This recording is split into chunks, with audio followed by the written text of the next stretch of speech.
Carrie. Hello, hello, hello. And this is LM Love on the Park and Rashant Show. Coming to you live straight from the A. Thank you so much for tuning in. Today, of course, is Monday, June the 15th, 2015. I hope that all of you are really having a great day. All of you who have chose to listen in to me. First of all, it is official. Jeb Bush is running in the 2016 presidential election. Truthfully, is that really news? I think everyone kind of knew he was just stalling, biding his time, and that of course he was going to throw his hat in the ring. The former the former governor of Florida is someone who comes from a political dynasty. Republican Jeb Bush, as everyone knows, is the son of George Bush Sr. and the brother of George Bush Jr. So it's not really a surprise that he is deciding to run to become president of the United States and follow in the footsteps of both his father and his brother. A lot of people think this is kind of monarchical.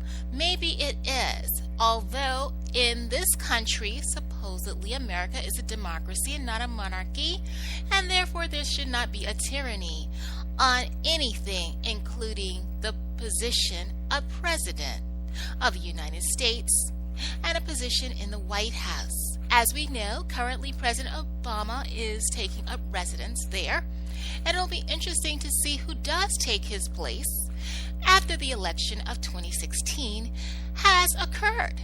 And we already know that Hillary Clinton is certainly a top contender. Many are already essentially alleging she's making some of the same mistakes she made when she ran previously in 2008 against her former opponent, Barack Obama, and of course, more recently, her boss as officer-in-chief, as she was, of course, we know the House Secretary. So obviously, Clinton comes in with a lot of clout, but so does Bush. So those are two of the top running candidates who are now officially in the race. I must say, it is shaping up to be quite interesting. But one does wonder, are we really ready to have another Bush in the White House? Or is the debacle of George Bush Jr. still fresh in the minds of those who may have experienced a major downturn when George Bush Jr. left office? Of course, the fact that George Bush Jr. ended his reign rather unceremoniously, leading to an enormous win for Obama, and of course painting him as the savior, and unfortunately George Bush Jr. as persona non grata. Now, we know this to be the case. However, at the same time, we must wonder to ourselves, what does the future hold for the youngest Bush in that clan, where it seems like they are definitely a political family and a political dynasty which to be reckoned? One can only wait and see. As with most things in life, we have to take one day at a time. However, there's still a lot of room for speculation and also curiosity. Why is Bush choosing to run? Does he really have a great shot at becoming president of the United States? Is he an opponent worthy of the Clinton charisma and mystique? Because a lot of women are certainly behind Hillary, and they're certainly interested in seeing a woman in the White House next. As we know, Barack Obama is someone of mixed heritage, with an African Kenyan father and a mother from the Midwest who happens to be white. Therefore, we've had a candidate and we've had a president of mixed lineage. At this point, there still remains to be seen a woman and a person of color that is actually either perhaps Hispanic or Native American, Asian, or just plain old black. So it'll be interesting to see what happens, because we know that this world is constantly changing, and a lot of people are definitely going to be watching this upcoming election with not only at the edge of their seats, but in major anticipation to see how it all shakes down. As we know, there are a lot of people yet to reveal that they are going to also join the race. We do know that Mitt Romney has decided he will no longer be interested in being one of those people running for the White House. In the meantime, I guess we'll just have to wait and see what happens with the Bush candidacy. Just could not let the day go by without mentioning this, because it's all over the airwaves. I mean, seriously, MSNBC, CNN, NBC, all of the major networks are all on top of this. And it seems to have been just a matter of time, for everyone was waiting and anxiously to see exactly what Bush was going to be doing. Truthfully, this guy probably has a pretty good chance of getting the coveted seat in the White House. First of all, the Republicans that have thus far announced their candidacy are not really causing that much interest, or even half the stir that Bush created today when he officially announced his candidacy for the presidency. So we know very well that now that he has actually admitted his interest in following in his father's and his older brother's footsteps, that he is going to definitely keep us on our feet. With anticipation, perhaps for many Republicans, major elation. Maybe he can take the stench off of the Bush name that was left behind by his older brother. Many people considered George Bush Sr.'s run to be quite successful. Then again, of course, that's just a matter for debate, as many things in politics often are.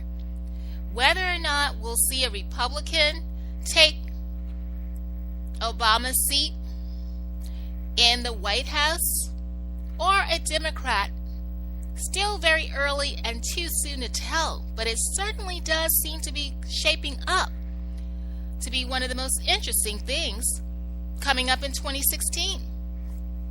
So this is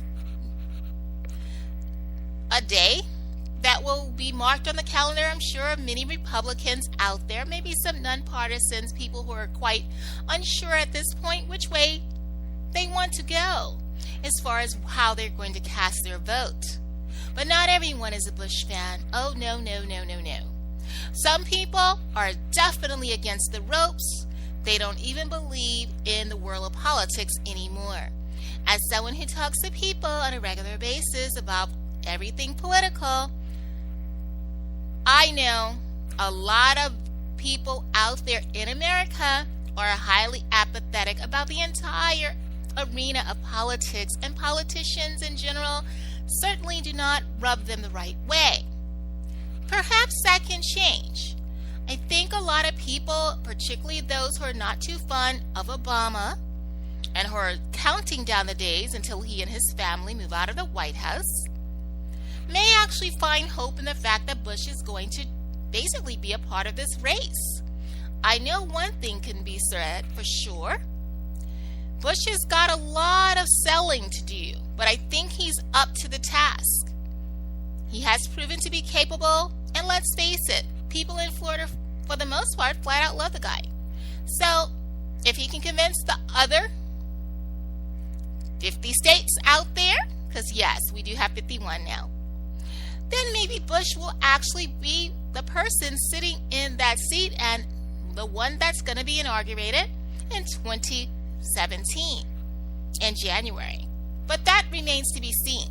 In the meantime, he has a lot of hurdles to overcome, not only just his brother's legacy, but also the fact that as a contender, Hillary is pretty darn convincing.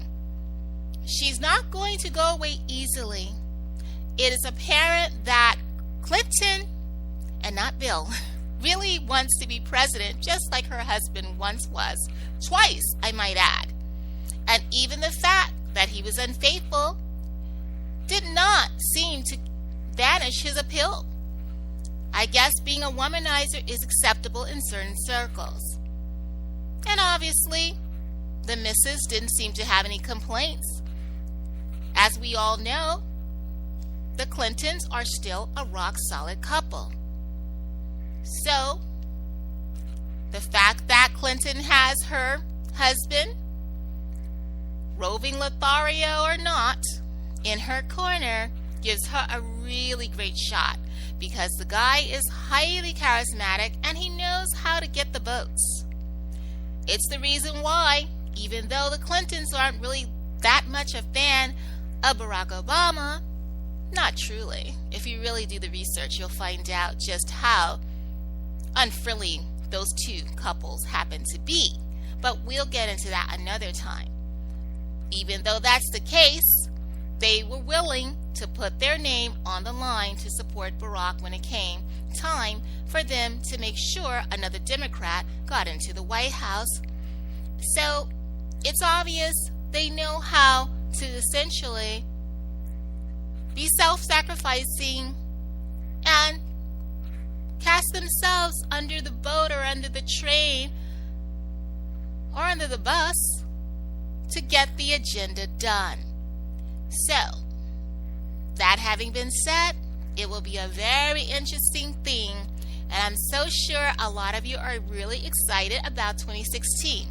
Those of you who are still interested in everything political, and especially the presidency.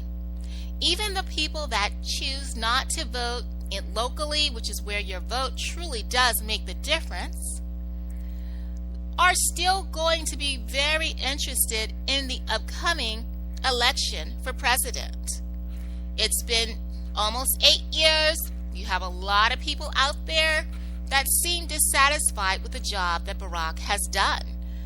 Who knows? I mean, it's again a matter of opinion. For some, President Obama has done a wonderful job. For others, they cannot wait to see this guy leave the White House. So I just wanted to know how you're feeling about this. Are you absolutely elated that Jeb Bush has decided to throw his hat into the ring and that we're going to be seeing a whole lot more of another Bush? Or are you truly thinking to yourself, what are you thinking? Are you crazy? You could not have my vote if I was blind, deaf, and dumb. I love to hear what you're thinking. As always, this has been LM Love. I am going to sign off now. I just wanted to talk about a topic that I know is on the minds of a lot of Americans tonight, and certainly will be a major conversational piece for dinner, around the dinner table, I suppose. And it could go one way or the other. It could be rah, rah, rah, go, go, go. Or it could be what in hell's name is going on in this world today. I would love to find out which side of the table you're on. Thank you so much for tuning in. Again, this is LM Love, the Parker Marchant Show. Appreciate you so much. I hope that you all had a really wonderful and productive happy Monday. I know sometimes getting back to work, the daily grind after the weekend ends, can be a bit of a chore. But just be grateful that you actually have a job. And if you're fortunate, a career that you really care about. Because let's be honest here. Even though things have improved since President Obama has been in office, there's still a large number of people who are either unemployed or underemployed. Not everyone rebounded from the crisis of 2008. Outside of the corporations and the financial conglomerates, that is. But on Main Street, as we already know, a lot of people have had to fend for themselves, and a lot of small businesses have had to shut their doors.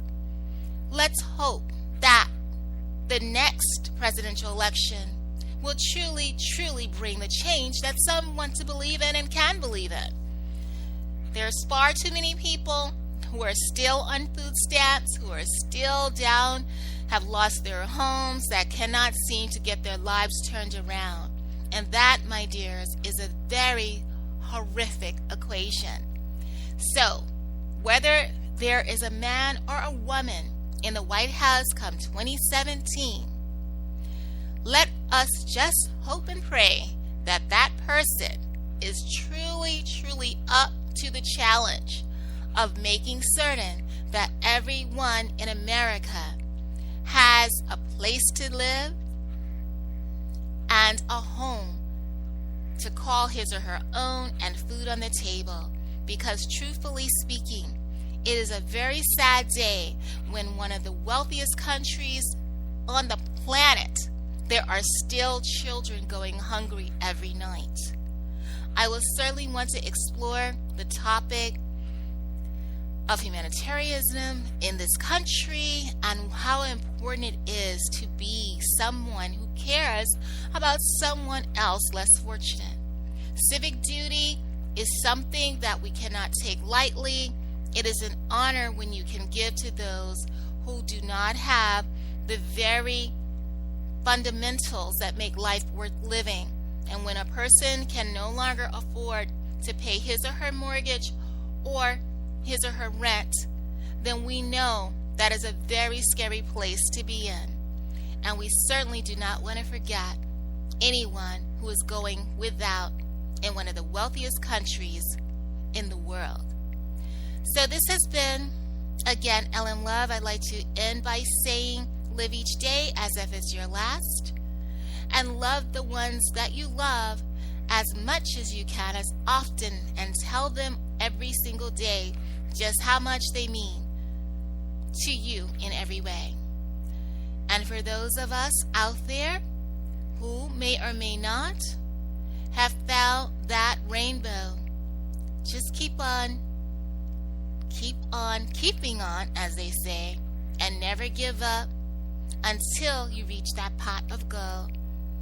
Because one thing is certain about life: when you give up on your goals and your dreams for the future, you sadly have given up on your very own existence. Thank you for listening. As always, it's much appreciated. I look forward to coming to you again with a little more food for thought. Take care.